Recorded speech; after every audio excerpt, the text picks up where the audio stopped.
This section of the course we're going to work a couple problems using integration by trig substitution. I'm going to write a couple of things on the board that you're going to need to know to do these types of problems, and I'm going to encourage you to work a lot more problems than I'm going to work here. These problems can get quite long, but I'm going to give you a couple to give you a feel for what you're going to need to do and the general way in which you need to go ahead and solve them. So, for integration by trig substitution, what you need to be on the lookout for are a couple of expressions, really. Okay, so what I'm going to have here is expression that you need to be on the lookout for. Okay, the first one is the square root of a squared minus x squared. Okay, all under the square root. Be on the lookout for that. If you see that, you're going to need to use integration by trig substitution. If you see this, then you'll need to substitute in x is equal to a times the sine of theta. Okay?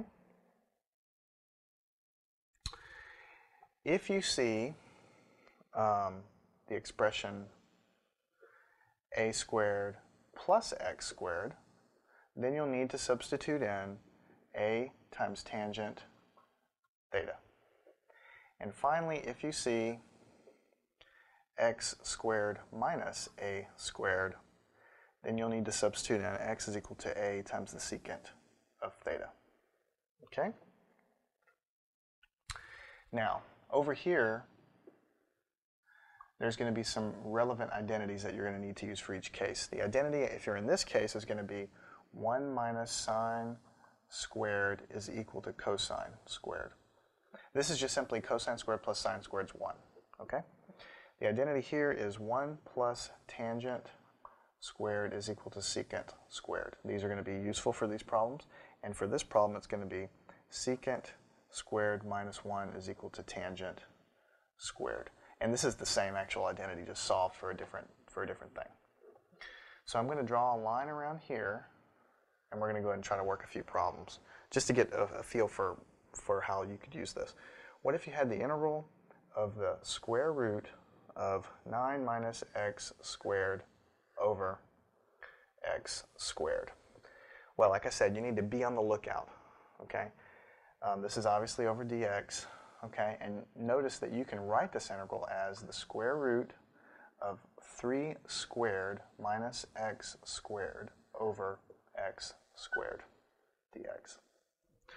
So when I say look for this expression, it doesn't have to be just this expression in the integral. Just something in the integral has to have this in it, and then you'll be good to go. Notice that this integral kind of takes the form of this. A is equal to 3, so you're a squared minus x squared, so a is equal to 3. So it tells you right here the substitution is to make x is equal to a sine theta. So what you need to do is write x is equal to a, but a is 3 in this case, times the sine of theta. And you may not know exactly where I'm going with this yet. That's okay. You'll get there. dx d theta, the derivative of this with respect to theta is simply 3 times the cosine of theta, right? Just take the derivative.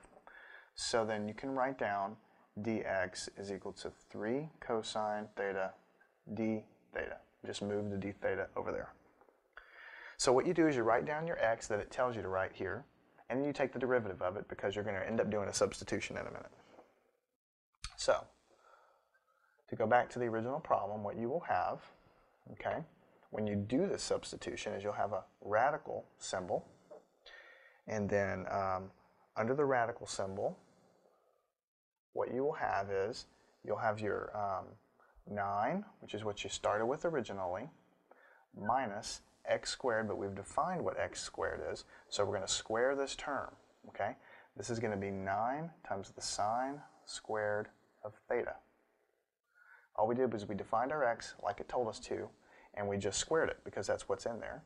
And then on the bottom, you have an x squared, which is the same thing, so we're going to square that again, so 9 times the sine squared of theta.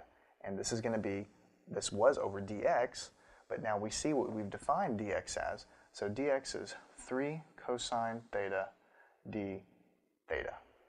Okay? Now look, we have a nice little thing that happened here.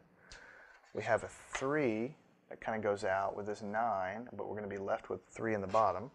So it's a little bit of a cancellation. It's not too much of a cancellation.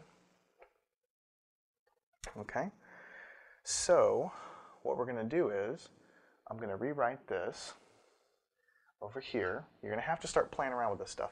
Here I'm going to factor this 9 out, right? So what I'm going to have is I'm going to have 9 times, under the radical, 1 minus sine squared theta. Okay?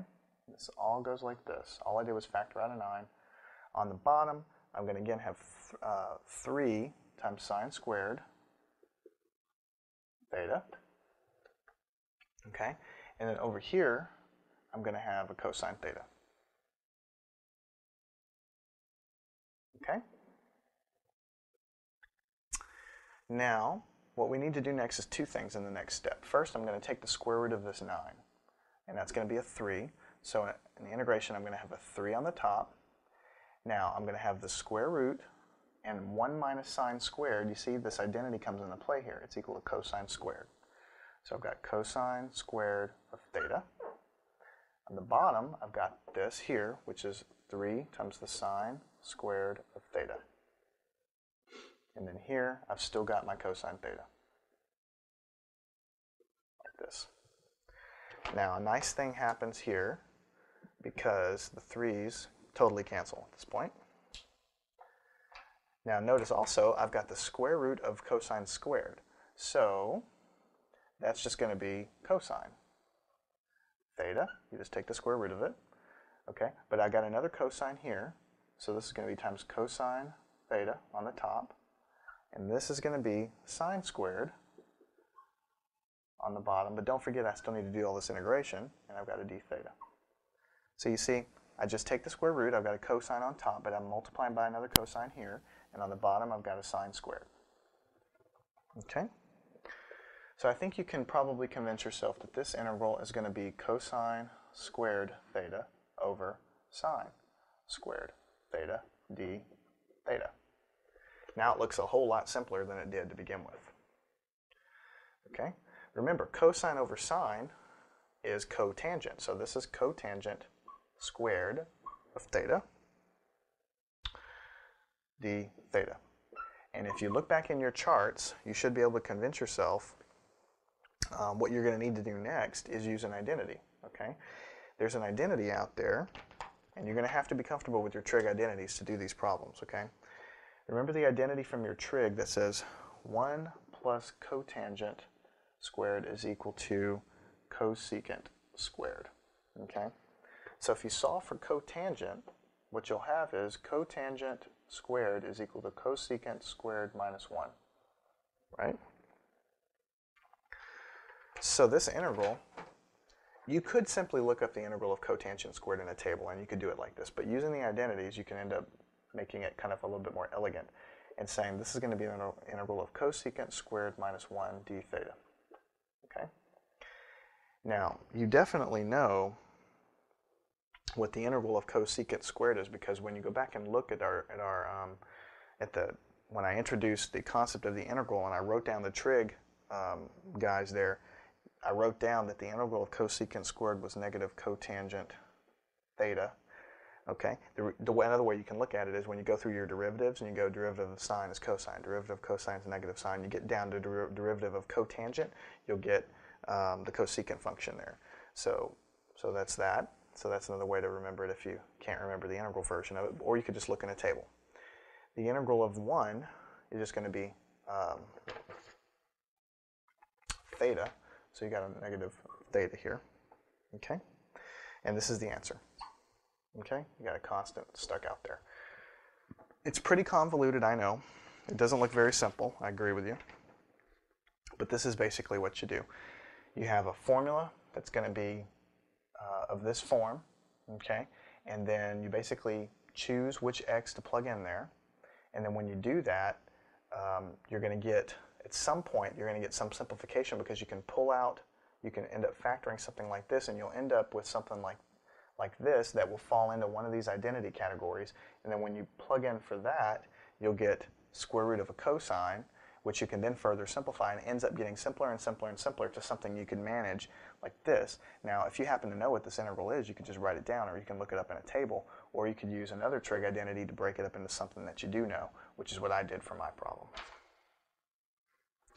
So let's say you had an integral of 1 over x squared times the square root of x squared plus 4 dx. Okay? First thing you do is you notice you've got a square root of x squared plus 4, which falls into that category where a is equal to 2, because I could write this as 2 squared. Okay? So the first thing I do is I say, okay, x is equal to a times the tangent of u, which is in this case 2, because a was 2, times the tangent of theta. So then dx is equal to 2, and the derivative of tangent is secant squared, so you get secant squared d theta. Okay? And then you just go ahead and you plug this information back into your integral. So you have the integral of 1 over, you have an x squared here, okay, so you'll square x, so you have 4 times the tangent squared of theta, and then on the inside here, you'll have a square root of x squared. Again, you'll have 4 times tangent squared theta plus 4 from here. And then you've got to go with dx, but you've defined what dx here is, what dx is here by taking the derivative, which is 2 times the secant squared d theta. I barely fit that integral in. Basically, you just take your x that the chart tells you there, and you plug it in here, and your dx, you plug it in there. And the same thing as with any substitution, basically. Okay? Now, what we want to work with here is this, because this is going to end up simplifying. And all these problems are going to be like that. Whatever's under the radical is going to end up simplifying. Okay? So in order to save space, I'm going to rewrite this with this on top. I'm going to say, first of all, I'm going to notice right away that this 2 cancels with this 4, and I'm going to be left with a 2 here that's going to come out on the bottom of the integral. So I'm going to have 1/2 coming out of the integral, like this. And on the top, I'm going to have secant squared theta on the top, from this on the top. And then I'm going to have tangent squared theta here. Now here, work with me here for a second. If I factor out a 4, okay, under the radical, I would have tangent squared plus 1. And when I take the square root of that 4 and pull it out of that radical, I'm going to have a 2 here. So the 2 is going to come out.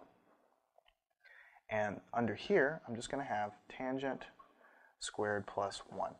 I want to make sure that you're with me on board here before we go any farther. All I did was factor out the 4 underneath the radical. I'd have tangent squared plus 1 left over, and then I'd take the square root of that 4 that would have been there, and it becomes a 2. Why did I do that? Because tangent squared plus 1 is the identity I'm going to end up using. It's going to be secant squared here. So I'm going to have 1/2 here. Actually, this 2 is going to come out. So what you're going to have is 1/4 times the integral of secant squared theta over tangent squared theta. Now 1 plus tangent squared is secant squared, but the square root of secant squared is just secant theta d theta. Now notice I've got a secant squared and I've got a secant, so that lets me simplify something else right off the bat. I'm just going to have one secant left on the top, and then on the bottom I'm going to have my tangent squared d theta. I just canceled a secant from the top there. Okay?